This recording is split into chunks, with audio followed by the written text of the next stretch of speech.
Assalamualaikum warahmatullahi wabarakatuh. Alhamdulillahirabbil alamin. Alhamdulillah, segala puji dan syukur kepada Allah Subhanahu wa taala yang telah memberi kita hadiah malam ini dengan silaturahim, duduk dalam majelis ilmu. Mudah-mudahan kita semua di sini termasuk di antara hamba-hamba Allah yang diridhoi Allah. Malam ini kita bahas apa? Istighfar. Pertama-tama makasih banyak buat teman-teman semuanya yang udah mengisi kuis untuk judul-judul yang lucu-lucu. Ada yang sampai ngisi tahu gelap gitu ya. Padahal kan disuruh isi satu kata ya. Tahu gelap itu teh 3 kata. Tahu dan gelap. Tapi alhamdulillah luar biasa. Terus ada yang 4 kata. Sudah jatuh tertimpa rezeki. Terus ada juga yang, ini saya takut salah bacanya bahasa Sunda Ada yang cilepeng. Maaf ya agak-agak kasar, tapi kayak gitu emang aslinya. Ada yang ngicepan, gini ya. Ada yang, ini keren banget nih. Ada yang sampai nulis judul walaupun apa hubungannya gitu. Zikrullah. Mana yang ngisi zikrullah? Gak ada, lagi berzikir ya. Nah ada yang tikusruk. Ada yang syukurin. Wah ini mah iseng banget nih. Syukurin cenah. Ada yang tiang listrik. Ada yang terpesona, penasaran, gagal fokus, menjaga pandangan, azab yang disegerakan. Azab yang disegerakan. Tapi semua jawaban ini menunjukkan teman-teman alhamdulillah antusias pengen berpartisipasi dalam dakwah. Dan karena jawaban-jawaban ini alhamdulillah akhirnya postingan kita bisa dilihat lebih banyak orang dan akhirnya menjadi inspirasi buat taklim-taklim lain di tempat yang lain. Ya gitu deh. Anget banget ya. Gerah maksudnya. Teman-teman kita bahas tentang bab istighfar. Dan tetap bagi saya tema istighfar ini adalah salah satu rahasia paling penting buat kita dalam mencari jodoh. Jadi kalau kemarin kita hanya manas-manasin orang supaya nikah, gewat atau nikah gitu kan ya. Atau cepetan cari jodoh atau nikah atau halalin atau apapun. Saya nggak mau nambah dosa ke teman-teman semuanya. Hanya ngebully tapi nggak ngasih solusi ya. Jadi malam ini saya pengen ngasih solusi yang instan tapi ngaruh. Bukan hanya membuli. Kita akan bahas tentang apa hubungannya antara istighfar sama jodoh. Apa hubungannya antara istighfar sama diterima lamaran sama calon mertua. Gimana cara memenangkan persaingan jodoh dengan memperbanyak istighfar. Jadi kalau kita ngelihat kayaknya nih saingan kita berat banget berarti istighfarnya harus double. Kalau ngelihat saingan kita tingginya lebih tinggi dari kita 1 cm berarti istighfarnya harus 100 kali lebih banyak. Kalau 2 cm 200 kali. Kalau ada yang lebih tinggi dari kita 1 meter berarti ribuan kali harus beristighfar. Nanti kita bahas tentang apa hubungan antara istighfar sama jodoh. Tapi sebelum kita membahas tentang materi ini, yuk kita tilawah dulu. Kita baca Al-Quran di dalam surat Ali Imran. Ali Imran teh surat Ali Imran ayat 133. Surat Ali Imran ayat 133.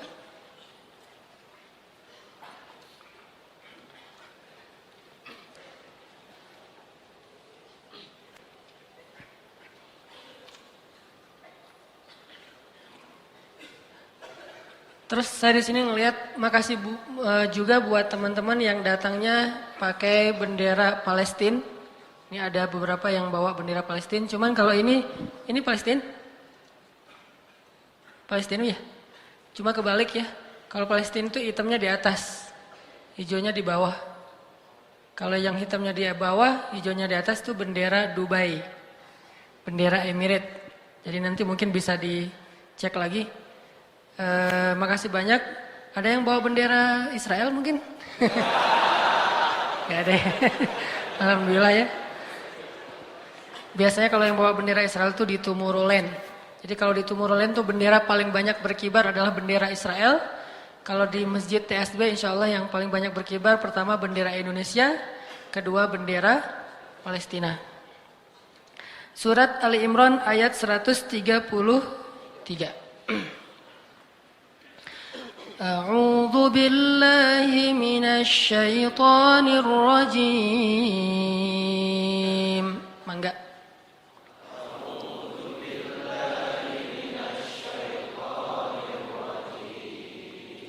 Bismillahirrahmanirrahim.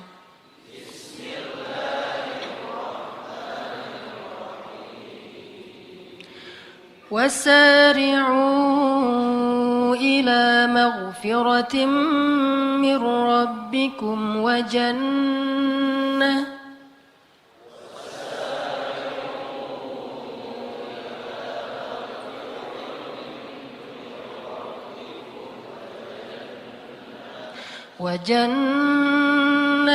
عرضها السماوات والأرض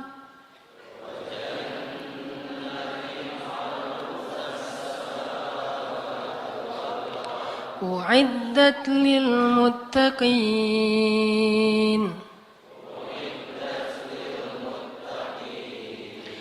الذين ينفقون في السراء والضراء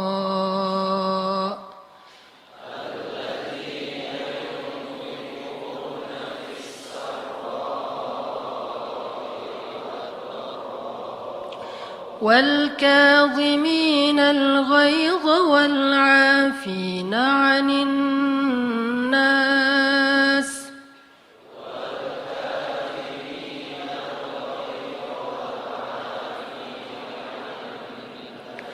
والله يحب المحسنين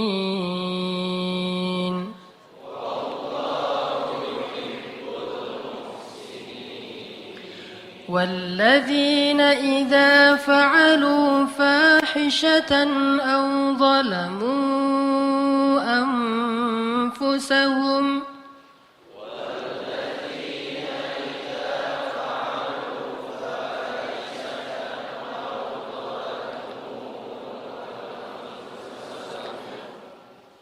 ظلموا أنفسهم ذكروا الله فاستغفروا لذنوبهم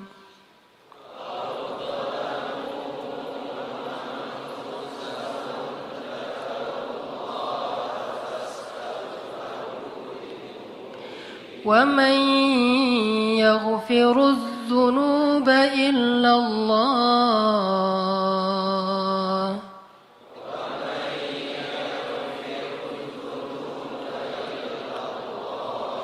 ولم يصروا على ما فعلوا وهم يعلمون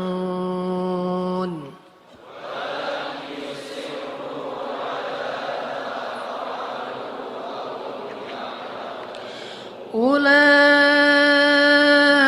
جزاؤهم مغفرة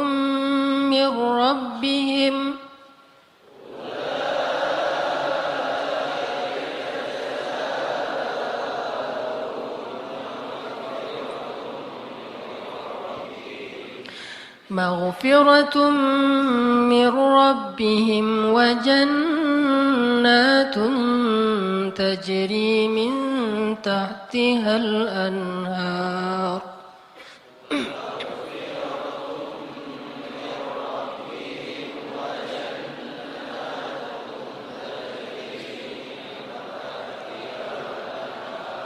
تجري من تحتها الأنهار خالدين فيها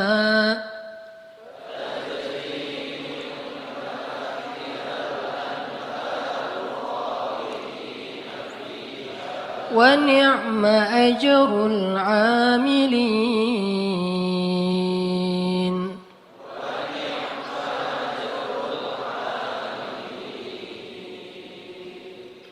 Terus satu surat lagi, surat At-Tahrim, surat 66 ayat 8.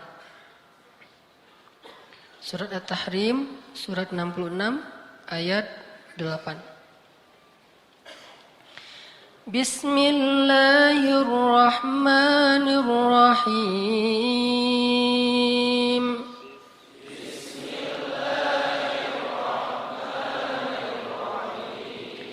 Ya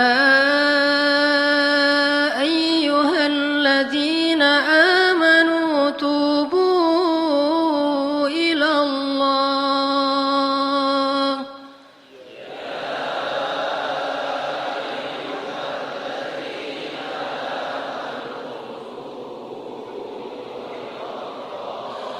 Tubu ila Allah taubatan nasuha.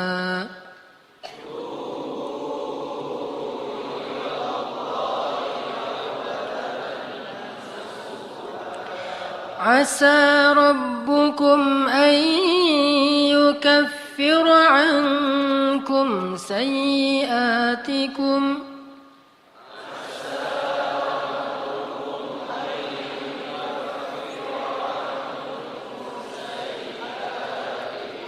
wa yudkhilakum jannatin tajri min tahtiha al-anhar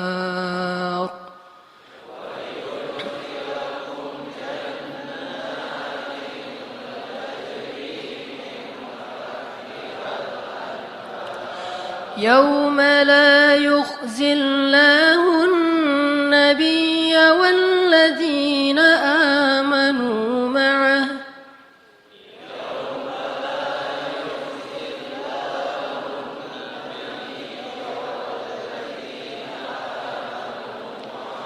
nuruhum yas'a bayna aydihim wa biaymanihim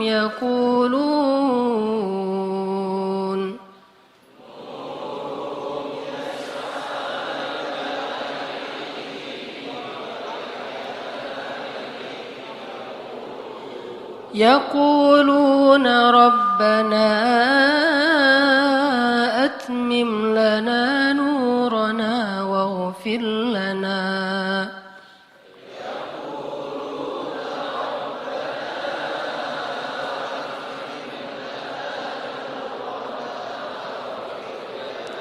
innaka ala kulli syai'in qadir.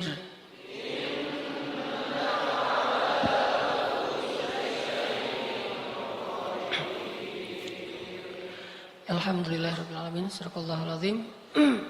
Teman-teman yang dirahmati Allah Subhanahu wa taala. Salah satu ucapan hamba yang paling disukai oleh Allah Subhanahu wa taala itu adalah istighfar. Dan kita pasti pernah mendengar hadis bagaimana gembiranya Allah terhadap seorang hamba yang beristighfar dan bertobat kepada Allah. Lebih daripada gembiranya seorang laki-laki yang dia sedang berada di tengah padang pasir, lalu setelah lelah berjalan dengan mengendarai onta, tiba-tiba dia istirahat dan tidur.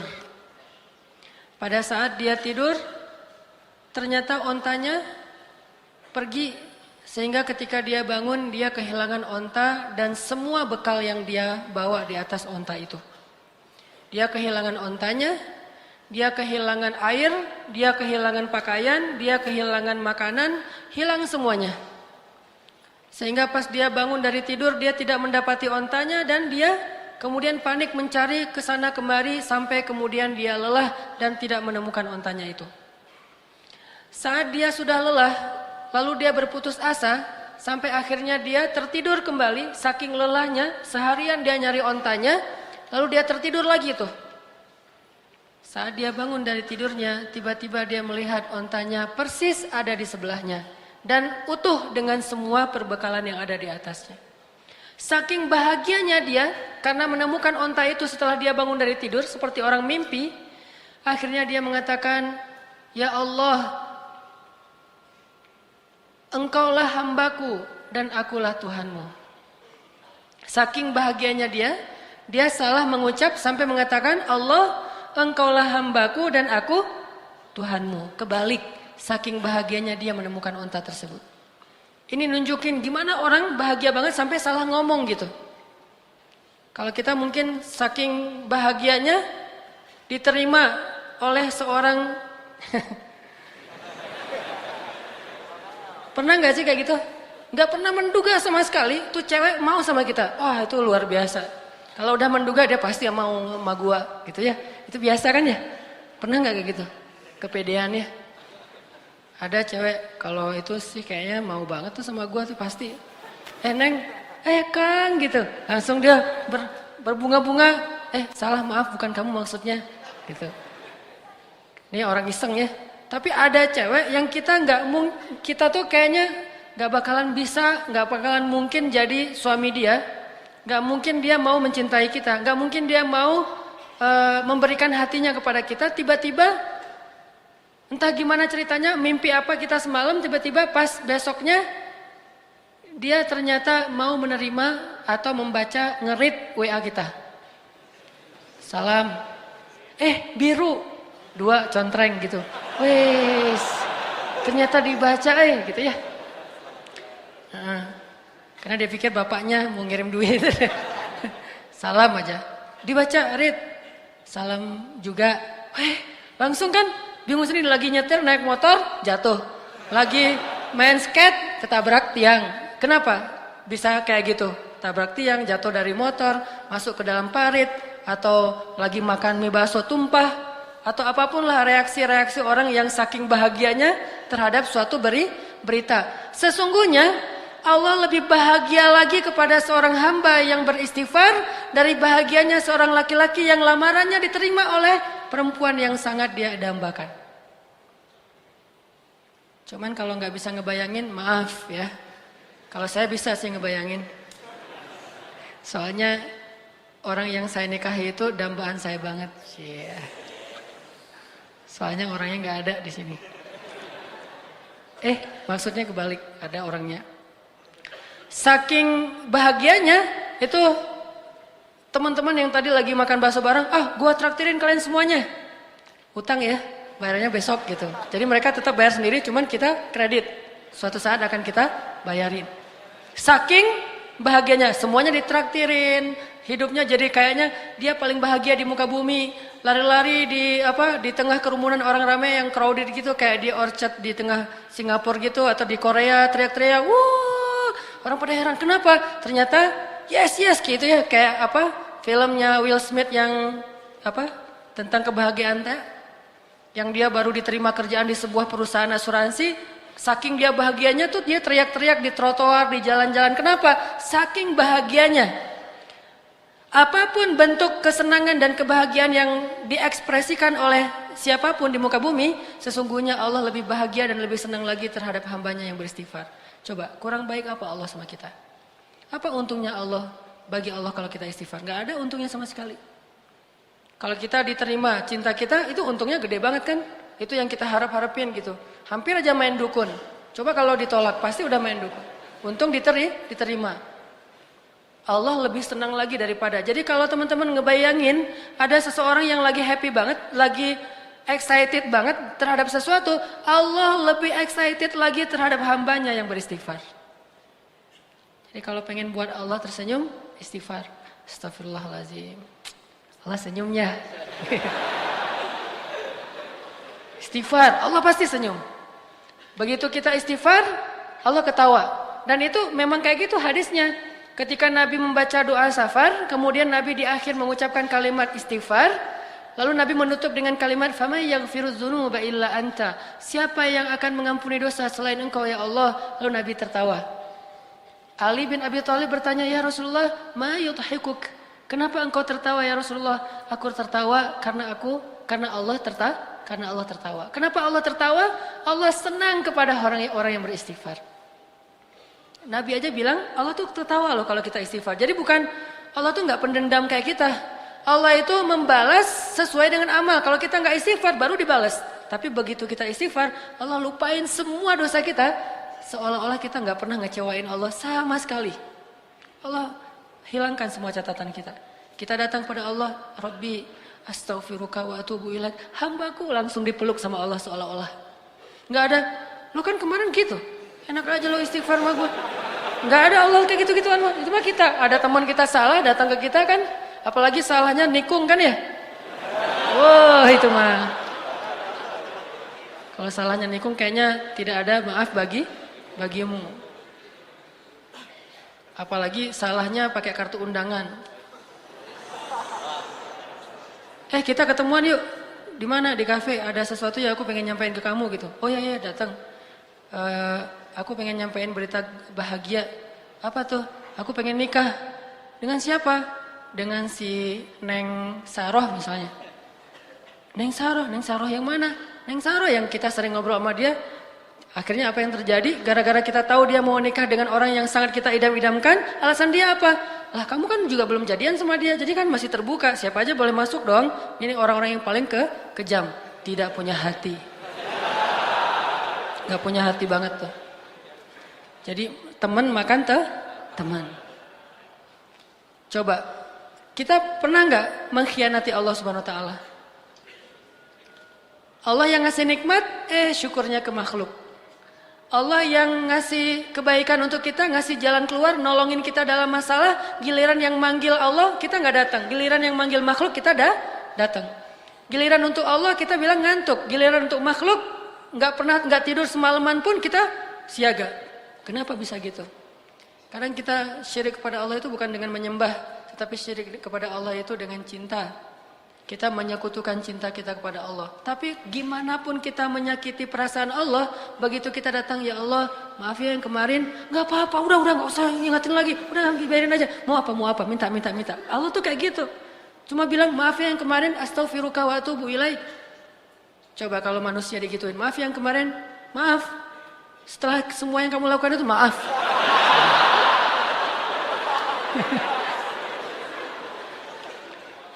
Ini bakat acting yang belum tersalurkan.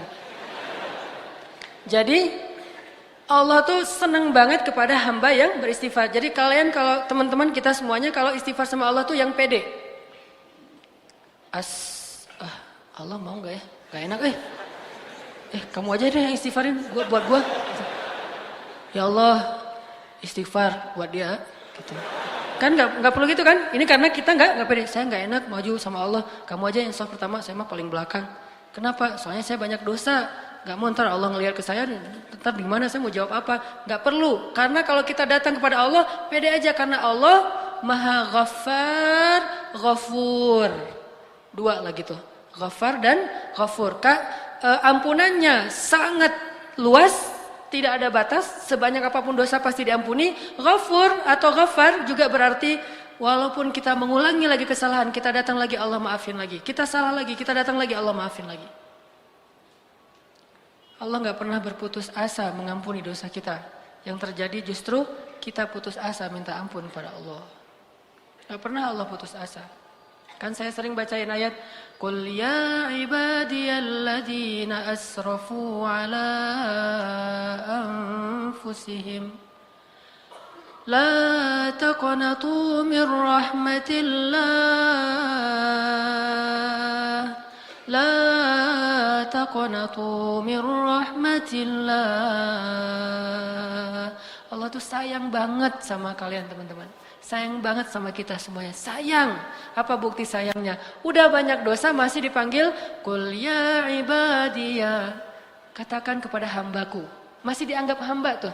Dan dalam Al-Quran istilah hamba itu istilah pengagungan. Jadi ketika seorang manusia disebut hamba Allah, berarti dia diistimewakan. Udah banyak dosa, Allah masih bilang, ya ibadi, la taqnatu min rahmatillah. Jangan putus asa dari rahmat Allah. Minta ampun kepada Allah. Ada dosa apapun, minta ampun kepada Allah. Allah pasti akan mengampuni. Begitu kita minta ampun, belum selesai kalimat istighfar kita, kalau benar-benar dari hati baru astagfirullah, udah Allah ampuni semua dosa-dosa kita. Seolah-olah kalau kita mau ngucapin astagfirullahalazim, baru kemudian meninggal, Allah nggak akan bingung. Dia tadi ngucapinnya astagfirullah atau astaga ya? Nggak pernah Allah gitu. Tadi kan itu bisa astaga, bisa astagfirullah kan gitu kan ya? Nggak mau Allah kayak gitu. Allah tahu alimun bidzati sudur. Hambaku itu udah beristighfar. Ya Allah, tapi belum sempurna kalimatnya. Nggak masalah. Karena Allah tidak melihat dengan apa yang kita lakukan atau apa yang kita tampakkan, tapi Allah melihat apa yang kita simpan di dalam hati. Istaghfiru rabbakum, minta ampun kepada Allah. Tapi dosa saya banyak banget ya Allah.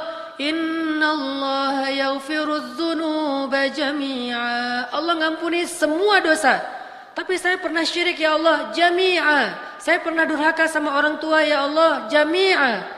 Saya pernah mencuri ya Allah, jami'a. Bahkan saya dulu sering berzina ya Allah, gimana akan diampuni? Yaghfirudz dzunuba jami'a. Gak ada yang gak diampuni. Enak banget hubungan sama Allah tuh, enak banget, santai gitu. Allah mah zatnya. Allah mah zatnya tuh gak baper kayak kita. Dan gak terlalu hard feeling. Mudah urusan sama Allah. Yuridullahu bikumul yusra.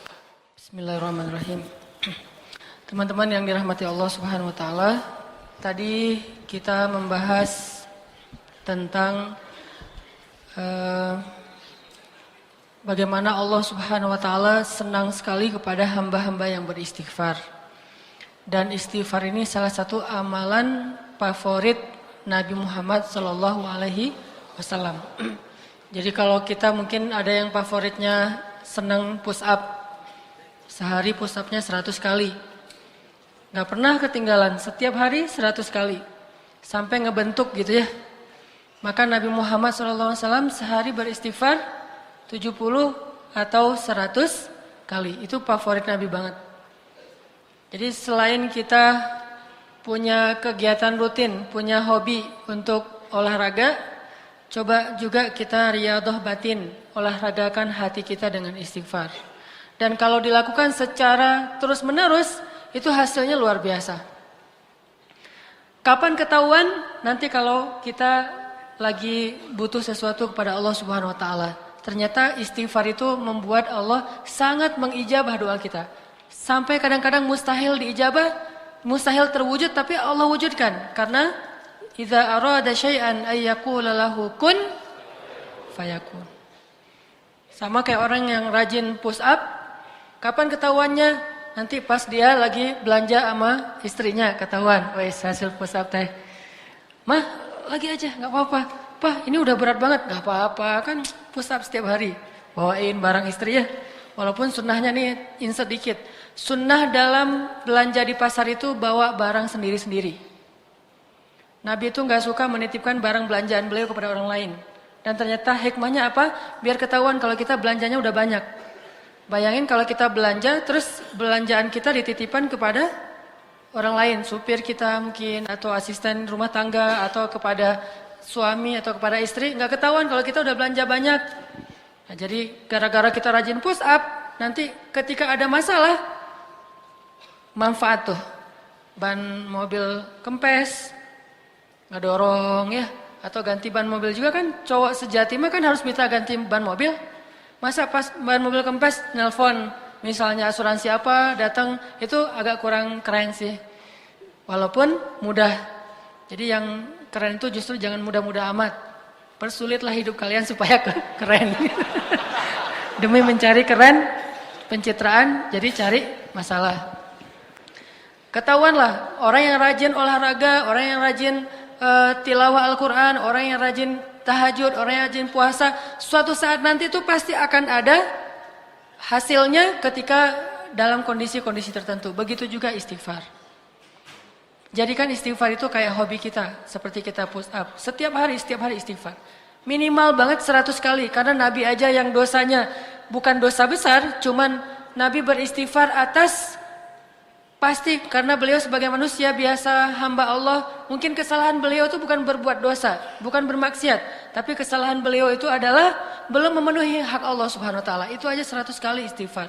Gimana kita yang dosanya itu banyak banget. Saya pengen sharing satu kisah yang mungkin teman-teman pernah dengar. Kisah tentang seorang ulama yang bernama Imam Ahmad. Imam Ahmad itu muridnya siapa? Murid gurunya yaitu Imam Asy-Syafi'i. Imam Ahmad itu menghafal hadis alfi hadisan, 1.000.000 hadis. Jadi Imam Ahmad itu menghafal 1.000.000 hadis. Dan sama dengan kita.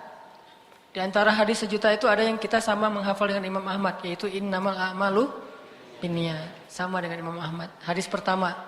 Tapi nggak sampai 1.000.000. Imam Syafi'inya aja sampai kagum banget sama Imam Ahmad. Saking menghafal 1.000.000 hadis. Dianggap sebagai ulama hadis. Suatu hari Imam Ahmad itu tinggal di Baghdad dan beliau bilang, kenapa ya saya kok pengen banget ke Basrah. Padahal beliau tuh nggak kenal siapapun di Basrah. Baghdad Basrah itu lumayan beda provinsi. Saya kepengen banget ke Basrah. Udah lama pengen ke Basrah. Cuman di sana beliau nggak kenal siapapun, tidak ada niat ketemu siapa-siapa, tidak ada janji dengan siapa-siapa, tidak ada urusan apapun. Cuman nggak tahu, pengen aja ke Basrah. Sehingga karena kepengen terus, ada kayak sesuatu yang mengganjal dalam diri beliau. Kayaknya nih ada sesuatu yang harus saya tunaikan, saya harus ke Basrah. Kayak telepati gitu, kayak batin. Akhirnya beliau memutuskan berangkat ke Basrah. Saat beliau sampai di Basrah malam hari, beliau mampir ke sebuah masjid, sholat isya di situ. Setelah selesai sholat isya, beliau tidur di dalam masjid, capek. Tapi tiba-tiba datang pengurus masjid atau marbot membangunkan beliau. Hei, wahai laki-laki, ya rojul, kenapa kamu tidur di dalam masjid? Kata marbotnya teh. Kata Imam Ahmad, ana musafir, saya sedang bermusafir, saya butuh istirahat. Kata marbotnya, nggak boleh tidur dalam masjid, kamu keluar gitu. Akhirnya Imam Ahmad diusir keluar dari masjid, maka tidurlah beliau di teras masjid. Masjidnya dikunci. Pas tidur di teras masjid, marbot tadi datang lagi. Ya rojul, hei orang laki-laki, kenapa kamu tidur di sini? Lah, kan tadi nggak boleh tidur di dalam. Akhirnya saya tidur di luar. Tetap nggak boleh di dalam masjid. Ini masih area masjid. Keluar, diusir sampai ke jalan. Dalam kondisi kayak gitu, terlihatlah adegan itu kepada seorang penjual roti yang tinggal atau punya toko di depan masjid. Akhirnya dipanggil, ya rojul, kesini. Masuk, kalau kamu mau tempat bermalam, tinggallah di rumah saya. Tapi seadanya, saya mah bukan orang kaya, tinggal aja di sini. Ini ada tempat tidur kecil. Kata Imam Ahmad, baik, jazakallahu khair. Kalau boleh saya bermalam 1 malam, karena saya musafir. Tinggal di situ. Ketika Imam Ahmad sedang tinggal di situ, Imam Ahmad memperhatikan tukang roti ini bekerja, setiap kali mengaduk roti beristighfar. Ngaduk roti, ini mah roti candai. Kalau roti Arab mah gitu. Kalau roti India, astagfirullahalazim. Pokoknya 1 kali adukan istighfar. Ngaduk roti yang masih tepung gitu, astagfirullahalazim. Kemudian bikin roti, astagfirullahalazim. Apapun yang beliau lakukan, istighfar. Sehingga akhirnya Imam Ahmad berkata, sudah berapa lama kamu beristighfar seperti itu? Kata tukang roti, saya sudah jual roti ini selama kurang lebih 30 tahun. Dan setiap kali ngaduk saya beristighfar. Berarti dia sudah mendawamkan istighfarnya kurang lebih selama 30 tahun. Jadi hobinya tuh astagfirullahaladzim. Bukan bersiul, bukan bersenandung, bukan bernyanyi, bukan dengar MP3. Tapi dia beristighfar. Atau dengar MP3-nya istighfar. Astagfirullah. Pokoknya istighfar aja. Udah 30 tahun. Lalu Imam Ahmad bertanya, kalau sudah melakukan sekian lama, terus apa hasilnya? Kata Imam Ahmad. Kata tukang roti itu, alhamdulillah wahai rajul, wahai laki-laki. Tidak ada permintaan saya kecuali Allah kabulkan. Saya baru bilang, ya Rob, udah Allah kabulkan. Baru bilang, ya Rob, sudah Allah kabulkan. Setiap saya minta apapun, Allah kabulkan. Alhamdulillah, ini berkah dari istighfar. Karena saya yakin, kata dia, Nabi bersabda, tidaklah seseorang mulazamah atau iltizam, dia selalu beristighfar, dawam dengan istighfar, kecuali Allah Subhanahu wa taala akan memberikan jalan keluar dari setiap masalah dan mengabulkan doa-doanya dan memberikan rezeki yang tidak pernah terduga-duga. Kata laki-laki tadi, penjual roti, cuma satu permintaan saya yang belum dikabulkan. Imam Ahmad bertanya, apa itu? Saya pernah berdoa, ya Allah, saya kagum sama Imam Ahmad bin Hambal. Saya ingin bertemu dengan beliau. Kabulkanlah ya Allah. Langsung Imam Ahmad bertakbir, Allahu Akbar. Ternyata ini nih masalahnya. Kenapa saya kok nggak enak hati selama di Baghdad? Akhirnya saya jadi kepengen ke Basrah. Itu gara-gara istighfar laki-laki penjual roti. Istighfar dialah yang membuat Imam Ahmad jadi datang ke Basrah dan bertemu dengan laki-laki tersebut. Coba bayangin. Jadi dawamkan istighfar. Pengen mulai sekarang nih. Selama berapa? 30 tahun. Gak apa-apa, 30 tahun. Nanti sekarang usia teman-teman berapa rata-rata? 40? 20 ya? 20 berarti 30 tahun lagi 50 tahun. Ya Allah, bidadari. Kita bayangin, astagfirullahaladzim, astagfirullahaladzim, astagfirullahaladzim. Setelah 30 tahun, datang. Bersabarlah selama 30 tahun. Makanya tadi saya bilang hubungan istighfar dengan jodoh. Kalau kita ngerasa sulit untuk mendapatkan orang yang kita harapkan, yang kita idam-idamkan dalam hidup kita menjadi permaisuri, jadi bidadari kita, atau jadi imam kita, banyak-banyak istighfar. Mau punya istri yang cantik? Bening, putih, rambutnya ikal, gak usah malu-malu. Mau kan ya? Gak mau ya? Atau udah punya? Kalau kalian pengen punya istri yang seperti hurul ain, matanya jelita. Arti jelita tuh matanya besar tapi sayu. Matanya besar tapi sayu, bukan besar tapi melotot. Kan ngeri tuh ya. Apalagi malam Jumat kayak gitu. Apa? Padahal malam Jumat mah harusnya nggak kayak gitu. Nah, banyak istighfar. Istri yang solehah, istri yang seperti Asma bintu Umais. Masih ingat Asma bintu Umais? Yang ketika suaminya datang, dia udah berdandan. Lalu ketika suaminya masuk ke dalam rumah, dia ganti pakaian suaminya. Dia bukakan baju suaminya, baju dingin, kemudian baju pokoknya bajunya lah dibukain. Udah selesai itu dia ambil handuk basah dengan air hangat, dia usap tubuh suaminya dengan air hangat. Di kayak sauna gitu, di spa gitu, pokoknya di treatment. Wah, udah gitu selesai di treatment suaminya, dia pergi ke dapur ngambil sapu lidi kurma. Suaminya udah makan, udah di treatment, udah di khidmat habis-habisan. Setelah itu dia ambil sapu lidi kurma, dia kasih ke suaminya, wahai suamiku, jika hari ini masih ada yang kurang dari kebaikan, dari tugasku, maka pukullah aku dengan sapu lidi ini. Tuh kalau istrinya kayak gitu, udah pakai lagu Roma Irama, istri solehah. Karena kalau kata Nabi, saya baru ngerti, benar kata Nabi, dunia itu adalah perhiasan dan sebaik-baik perhiasan itu adalah istri yang solehah. Udah selesai, udah urusannya kalau udah kayak gitu. Begitu juga yang akhwat, yang cewek-cewek, yang perempuan. Kalau kalian ingin imamnya soleh seperti Abu Salamah, kok Abu Salamah sih tadi Asma bintu Umais? Abu Salamah itu cowok di antara para sahabat yang diidolakan banget oleh istrinya. Bahkan sampai kemudian mendapatkan setelah Abu Salamah wafat, sampai Ummu Salamah bingung siapa lagi yang bisa mendampingi Ummu Salamah, karena tidak ada lagi laki-laki yang setara dengan Abu Salamah. Ya Allah, beri saya ganti yang lebih baik daripadanya. Kan itu doa yang diajarkan Nabi ya. Wakhluf li khairan minha. Tapi siapa yang lebih baik daripada Abu Salamah? Abu Bakar? Enggak. Tidak ada menurut Ummu Salamah laki-laki yang lebih baik daripada Abu Salamah. Mau punya suami yang ideal, Ibrahim, Ismail. Suami yang ideal secara fisik mungkin Zain Malik, Zain Ataki, narsis ya. Mirip saya dengan Zain Malik kalau dilihat dari jarak 1 kilo.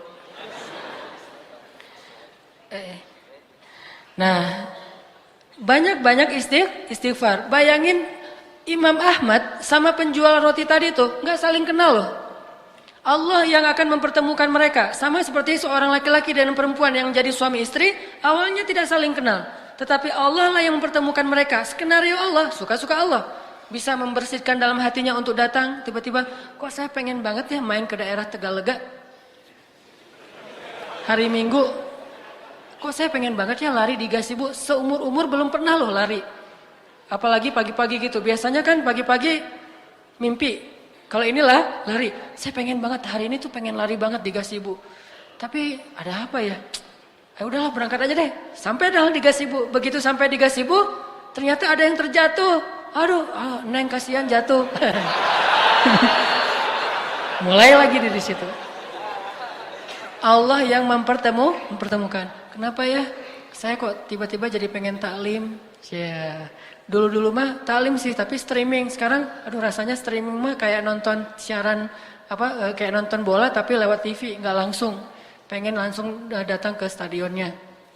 Pengen ikut taklim, datang ke taklim, pulang-pulang dapat ilmu ya. Udah aja segitu. Ya emang taklim mencari ilmu. Ilmu menikah. Ilmu motivasi untuk menghalalkan. Oke, itu satu. Cerita yang kedua, kisah tentang keajaiban istighfar. Salahuddin Al-Ayyubi, salah satu panglima perang Islam yang sangat terkenal di Mesir. Beliau dalam peperangan melawan orang salib untuk membebaskan Palestina. Pernah ketika lagi istirahat malam hari beliau keliling di antara tenda-tenda prajuritnya. Mau lihat prajuritnya kalau malam tuh ngapain. Tengah malam maksudnya, jam 2 malam. Beliau keliling di antara tenda-tenda prajuritnya. Melihat tenda yang pertama, di dalam tuh ada prajurit lagi tahajud. Tahajud, panjang lagi tuh tahajudnya. Terus keliling ke tenda yang lain. Tenda yang kedua ngelihat prajuritnya lagi tilawah Al-Quran. Masya Allah, ini prajurit tilawah Al-Quran. Duduk sambil baca alif lam mim dzalikal kitabul la raiba fihi. Tilawah Al-Quran. Sampai ke tenda yang ketiga dilihat prajuritnya lagi beristighfar dan berdoa kepada Allah. Rabbi zalamtu nafsi faghfirli. Minta ampun, istighfar. Lalu sampai ke tenda yang keempat, Salahuddin Al-Ayyubi melihat prajuritnya sedang tidur. Baru Salahuddin mengatakan, inilah pintu kekalahan kita. Inilah pintu kekalahan kita. Ketika prajuritnya menghabiskan malamnya dengan tidur. Sedangkan prajurit yang menghabiskan malamnya dengan qiyam, itu adalah penyebab datangnya pertolongan Allah. Prajuritnya yang beristighfar, itu penyebab datangnya kasih sayang Allah SWT. Prajuritnya yang tilawah Al-Quran, itu penyebab datangnya berkah dari Allah SWT. Sedangkan prajurit yang tidur, inilah pintu kekalahan kita. Jadi isi hari dan malam kita itu dengan istighfar, dengan bertobat kepada Allah Subhanahu wa taala. Sehingga Allah Subhanahu wa taala berjanji, "Faqultu astaghfiru rabbakum innahu kana ghaffara." Siapapun yang beristighfar, Allah Ghaffar. Pasti Allah ampuni dosanya. Enggak mungkin enggak. Kenapa sedih? Ya, saya udah minta maaf sama Allah tapi Allah belum maafin. Enggak ada itu. Itu mah dengan manusia ya. Saya udah sih minta maaf ke dia, saya kirim WA, saya telepon, saya japri terus enggak dibaca-baca. Saya datengin enggak dibukain pintu. Ternyata salah rumah ya. Pokoknya berusaha aja minta maaf, tapi nggak dimaafin. Saya udah ngirimin hadiah segala macam. Saya tuh udah minta maaf habis-habisan, tapi nggak dimaafin. Itu manusia. Tapi Allah nggak ada cerita kita minta maaf kepada Allah. Allah nggak memaafkan itu nggak ada. Kita minta ampun kepada Allah, Allah nggak mengampuni. Itu nggak mungkin. Tidak mungkin orang yang datang kepada Allah pulang dalam keadaan kecewa. Catat tuh, nggak mungkin orang yang datang kepada Allah pulang dalam keadaan kecewa. Maka wasari'u ila maghfiratin min rabbikum. Segeralah datang kepada Tuhan kalian. Infiru, berlarilah kepada Allah Subhanahu wa taala. Sabiqu, berlomba-lombalah kepada Allah Subhanahu wa taala. Istighfar dan dawamkan itu. Mudah-mudahan dengan kita mendawamkan istighfar sekian lama, suatu saat begitu kita angkat tangan, Rabbi, Allah langsung kabulkan. Belum minta ya Allah. Alhamdulillah juga sih. Ya udah enggak apa-apa deh. Gitu. Allah udah tahu. Nabi Muhammad kan belum ngomong apa-apa, Allah udah kabulin. Nabi Muhammad setiap sore gini doang. Pergi aja. Besok sore gitu lagi. Pergi lagi. Nggak pernah ngomong apapun. Cuman ngelihat ke langit. Tiba-tiba قد نرى تقلب وجهك في السماء فلنولينك قبلة ترضاها. Aku udah tahu kamu setiap hari ngelihat ke langit. Udah deh, ganti aja kiblatnya ke arah yang kamu sukai wahai Muhammad. Coba bayangin. Gara-gara Nabi sering istighfar, cuman ngelihat ke langit doang. Sehingga kalau misalnya kita malu meminta dengan lisan, nggak enak, oh mau minta itu, ya udah. Pasang muka paling melas sedunia. Ya. Tapi hati kita membatin. Kan Allah alimun bidati sudur. Hal apa yang kita nggak enak minta ke Allah. Kadang-kadang kita mau minta sesuatu yang menurut kita agak kurang pantas. Kayak Nabi Ayub nggak enak meminta sembuh kepada Allah kan. Nabi Ayub itu pengen sembuh tapi nggak enak minta sama Allah. Jadi ketika beliau sakit 17 tahun. Beliau nggak pernah minta Robbi. Allahumma rabban nas. Adhibil ba's. Ishfi anta syafi la shifaan illa shifa'uk. Gak pernah Nabi Ayub ngomong kayak gitu, coba. Kita baru agak panas sedikit. Allahumma shfi anta syafi la shifaan illa shifa'uk. Kita gitu kan? Boleh gak kayak gitu? Boleh banget. Karena doa meminta sembuh kepada Allah itu doa yang diajarkan Nabi. Tapi saking gak enak hatinya Nabi Ayub, sakit juga Nabi Ayub gak mau ngomong. Sama kayak seorang istri yang gak enak sama suaminya. Dia lelah hari ini gak ngomong-ngomong, diam aja. Atau mungkin tangannya kena pisau dikit gak ngomong-ngomong, diam aja. Pas ketahuan, pas malam dibelai sama suaminya tangannya. Kenapa ini mah? Enggak tadi enggak. Udah enggak apa-apa gitu. Mah kenapa ini mah? Papa serius loh mah, kenapa nih enggak boleh kayak gini nih mah? Nih tangan mama nih. Lebay gitu ya. Pak kok lebay gitu sih mah? Ini tangan ini enggak boleh, enggak ada yang, oh ini siapa yang kerjaan siapa nih mah? Gitu. Mah sebutin namanya mah. Pisau. Pisau siapa? Di dapur, pisau kita. Oh akhirnya garing gitu aja. Kirain ada cowok siapa gitu, so gaya-gaya gitu mau ngebales. Nah intinya adalah, tadi ngomong apa? Kok jadi, Jadi lupa Nabi Ayub, Masya Allah, Barakallah. Nabi Ayub tuh gak enak mau ngomong sama Allah. Ya Allah saya sakit, sembuhkan saya, gak enak. Sampai Nabi Ayub akhirnya mau ngomong gara-gara apa teman-teman? Gara-gara istrinya pulang, maaf, udah gak punya rambut. Istri satu-satunya yang mendampingi beliau setia selama belasan tahun dalam keadaan sakit. Beliau istrinya kerja, kadang nyuci kandang ternak-ternak orang dibayar, kadang jadi pembantu di rumahnya dibayar, kadang-kadang menggembala ternak dibayar, kadang-kadang nyuci piring dibayar. Pokoknya apa aja lah. Sampai akhirnya nggak punya kerjaan apa-apa. Istri Nabi Ayub sedangkan harus memberikan makan kepada suaminya. Udah 3 hari nggak bawa pulang roti, cuma minum air aja. Istrinya pun akhirnya menjual rambutnya. Dia cukur rambutnya, dia jual di pasar. Bayangin, menjual rambut. Pas pulang, udah nggak ada rambut. Nabi Ayub bertanya, wah istriku kenapa rambutmu?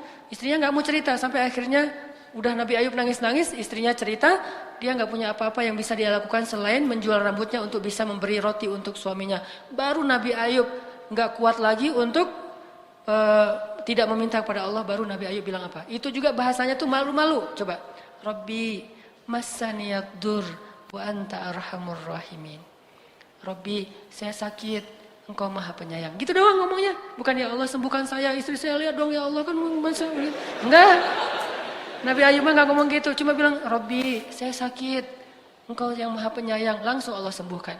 Tiba-tiba Nabi Ayub jadi muda lagi, sakitnya di usia sekitar 80 tahun, tiba-tiba jadi muda lagi, usia yang paling ideal. Tahu enggak usia paling ideal itu berapa?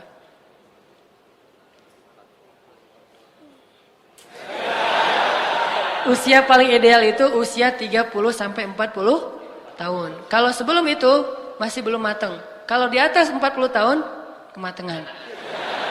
Yang paling pas tuh 30 sampai 40, itulah usia penduduk surga antara 30 sampai 40 tahun. Akhirnya Nabi Ayub muda lagi. Begitu istrinya pulang, astagfirullahaladzim, kamu siapa? Saya Ayub. Enggak, kamu bukan Ayub. Emang sih mirip Ayub beberapa tahun yang lalu. Tapi sekarang udah enggak, kata istrinya.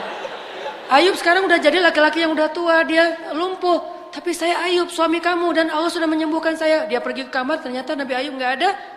Lalu Nabi Ayub menyebutkan kenangan-kenangan yang hanya mereka berdua yang tahu. Setelah Allah SWT, akhirnya dia percaya. Dulu kita pernah hujan-hujanan di bawah jembatan.